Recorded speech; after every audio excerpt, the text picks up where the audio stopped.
Welcome to watch this presentation about accelerating open and private data service development. The presentation was originally held in a Smart Environment Data seminar held by Finnish Environmental Institute. The structure of the presentation is as following. First, I will introduce three different parties. Open data providers, application developers, and end user. And then as a fourth part, I'll combine all of these parties together and pinpoint the ways to accelerate the big picture. So first, for the open data provider. Open data provider is going to aim to bringing data easily available. Now let's go through the steps what this role needs to do.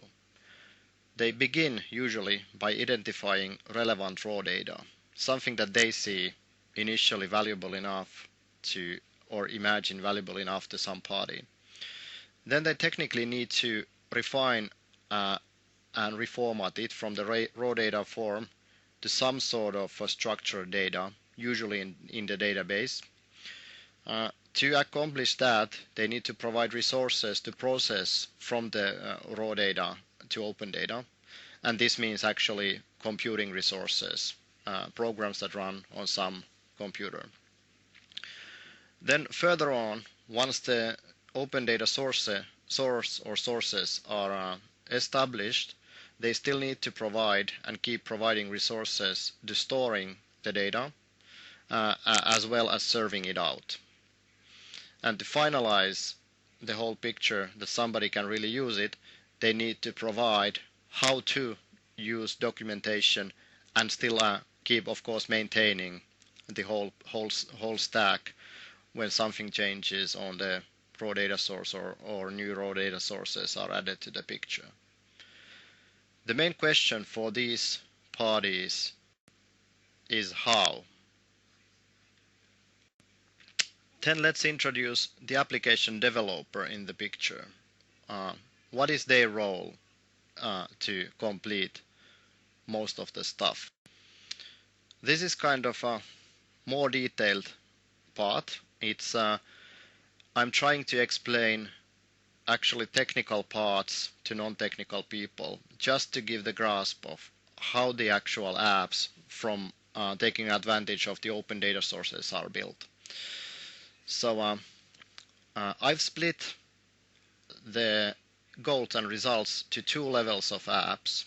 First, we go through what's needed to do in a kind of hacking or competition level entry app, something that is running, something that can be demonstrated. Then the second part, which is it's focusing on if such app is supposed to become generally available, so that others can run it, what needs to be done to get to that phase. So when an app developer starts to make has an idea and starts to make an app, first they identify the open data provider or providers which they aim to use.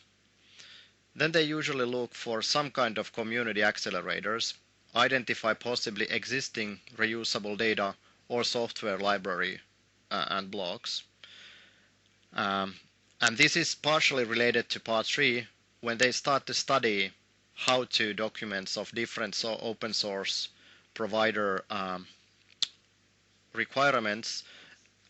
They often at that stage also bump into the need or interest that if somebody's provided a library around this, we can possibly use that one. So at point 3, regardless of the approach or if they found an accelerator, they're going to learn and study the what we call SDK and API, software development kit and application programming interface, so that they can actually use the data in their application. Then most valuable open data apps actually use multiple of the sources.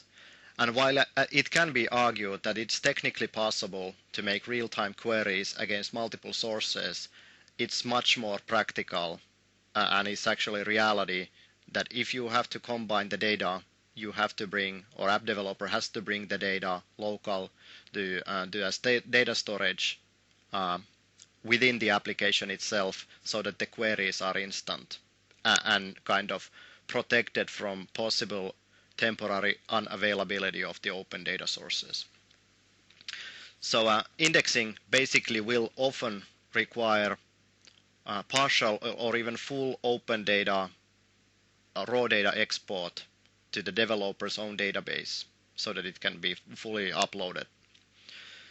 Then the fifth part at the hacking level is to implement some kind of user interface so that the app becomes visible.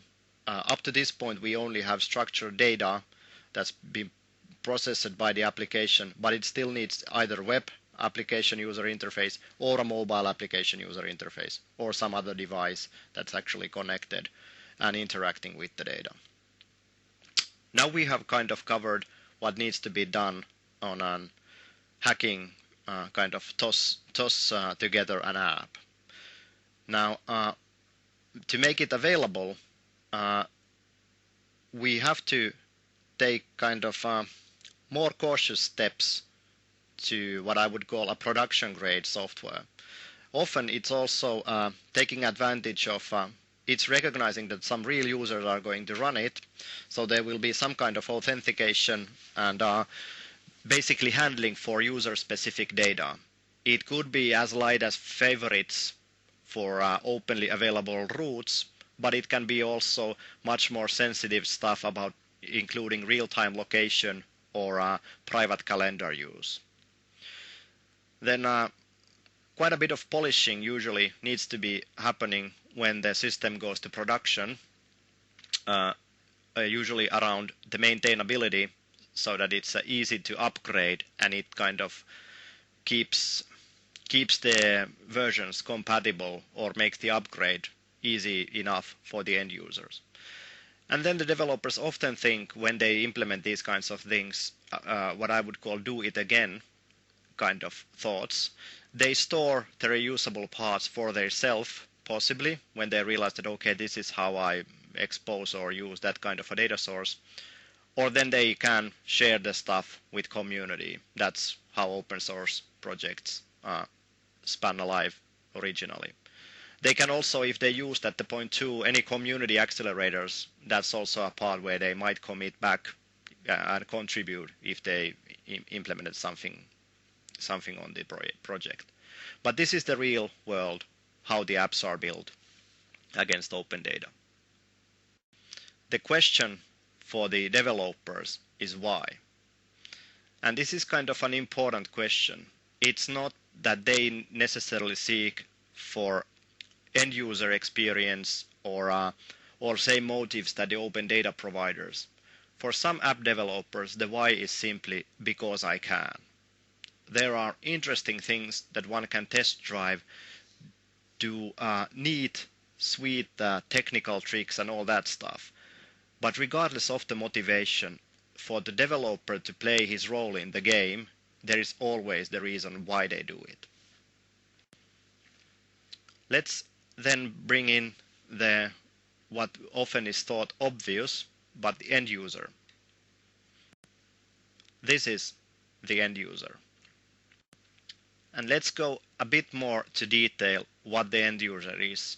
Well, he or she is not what is often easy to misinterpret. End user is not an open data provider company's employee at work who is or trying to imagine where the open data is supposed to be used and how it's supposed to be used. The end user is neither app developer who's hacking the stuff about the motivation when it sometimes could be this is cool. So the whys, the previous question of the app developer doesn't apply to this guy. Decision maker thinking this is what they need, that's also not an end user. And these are good points to understand, because often the decisions, while somebody is so certain that this is exactly what we need to provide, so easily go wrong. The end user is, and I've overlined scraped away, there is no such thing as the average citizen or consumer. However, there is a unique person. In the end, everybody has his or her own personal ambitions, and what seems to be in common, people generally like things that they make their life easier. So the question for the end user is, what's in it for me? Okay, now let's try to bring this whole thing together in the big picture. When we combine the open data source providing and the app building together, we start to see change like this. And when apps are made available one by individual developers or developer teams, this is how the whole part looks like. And now if we apply the questions in here, we get multiple ways for how and multiple ways of doing it at the data provider level. We get multiple motivations for why by the app developers, and then multiple perspectives and estimates about the end user, currently done mostly by the app developers. So if we then take another kind of look to what the app developer actually does and start combining it to open data provider, there are what I would call communizable parts. Open data usage is one to begin with. If we allow and enable in any way a model where infrastructure exists for community data providers. So if we look at the picture, we have traditional open data sources. Then we have application combined and refined data that needed to be done because there was a need for a combination of the stuff. Now if we allow this kind of repository to be published as a kind of first class data source, another app developer can use it as is, and suddenly we start to get benefits for recognizable combinations. Then the other part that comes to mind is the private data usage. And while the open data is easy, the private data, there is no magical way of doing storage that would automatically make data completely private and only controlled by the owner. So there are technical level things that the architecture of the application needs to be to a certain kind to kind of ensure that the privacy is recognized and followed. So basically, solving that part is to enable and also require unified private data architecture. And require is a strong word, but this can also be done in a unified and accelerated manner so that developers actually benefit from storing the data in a unified manner. So when we apply these kinds of models for doing, and they don't have to be consensus models that everybody has to agree, but when we start to find ways that, okay, yeah, we actually do quite close to each other when we do this kind of thing. If we can find just two developers a common way of doing, we can start to share these kinds of things. And all of a sudden we start to get various of ways doing, but bigger groups doing it still in a kind of same kind of way. So from a single app perspective, what we can start reaching, starting from the top, is that we can start to unify how the raw data sources can be offered in the big picture. It also means that if we combine the open data sources and allow them to be provided by app developer community, it's actually the app developers who can also take as their role to refine the original data sources. And this is a big benefit from the perspective that when somebody filters a raw data source, a huge amount of the potential and information is lost by the single approach of that this is probably what they need. Now in this kind of model, everybody can always go back to the raw data source. And especially for the data source providers, this is very economically efficient model because they only need to provide access to the raw data source. Community can take it onwards from there. Then what the resource-wise it benefits is that the consolidated data at this level makes indexing and data processing, which eventually will cost and require computing cycles, which costs money, to be done only once, as long as for every party who wants to share the data source. So it's kind of bringing benefits for those sources that are commonly used, and also the motivation for the community to recognize that, okay, if multiple people need this combination, it's worthwhile to put a joint effort and make it available, updated as once. And it's basically not any bigger step than for the single app developer. The motivation could be that if we look at the single app stack, everybody has to kind of use their own credit card to run it if they run it on the cloud, or provide the servers if they run it elsewhere. And now by sharing the data and processing, the costs are also shared, which start to kind of become close to zero when there are enough of the parties sharing it. Then unified and transparent management of data can be dealt with having common architectural blocks that kind of more than kind of, they can be used to guarantee that the user can trust the system not leaking his or her information out. And basically the same models that we can use here to accelerate the private parts can be also used in here with the open data source refining, as well as raw data source parsing, as soon as there are common patterns recognized. So looking at the big picture, the community can unify this kind of model. What's worthwhile to recognize is that if the processing of original data refining becomes unified, it also means that we can start to consolidate the resources. Same thing of course applies, that if the one data source is refined and reused multiple times in comparison to that every app developer has to refine it themselves, that's an obvious resource consolidation as well. Same thing applies for the business logic and servers. And the key here is that we can actually do very private conserving consolidation, because we have recognized the private data as a separate structure. So as long as the apps and solutions comply and use the common blocks for those parts, they benefit also for kind of infrastructure consolidation, which really heavily reduces the costs for running any single app in the system.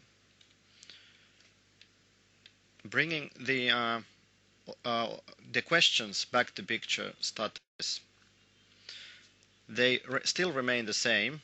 So if we go back to where we started, the data source providers still need to figure out how. The developers still will need to find their own ways to answer why they want to do it, and the end user still will be only using the apps where he or she recognizes what's in it for me. However, looking at it in a proper kind of way and recognizing that there are people and we are already doing these kinds of things, some parties are making extensive efforts to make their sources as easily available. Developers are helping the community already by sometimes refining things for their and others' use, and the end user is only benefiting from more streamlined and better maintainability of the whole thing. So what to do next then? And then I'll pick to something that's already happening. Let me introduce you to the ball, the open platform. It's built by my team in collaboration with Aalto University, Aalto University's Aalto Global Impact mainly. It's designed for the principle that you own your own data. The data owner is recognized in all of the information processing models.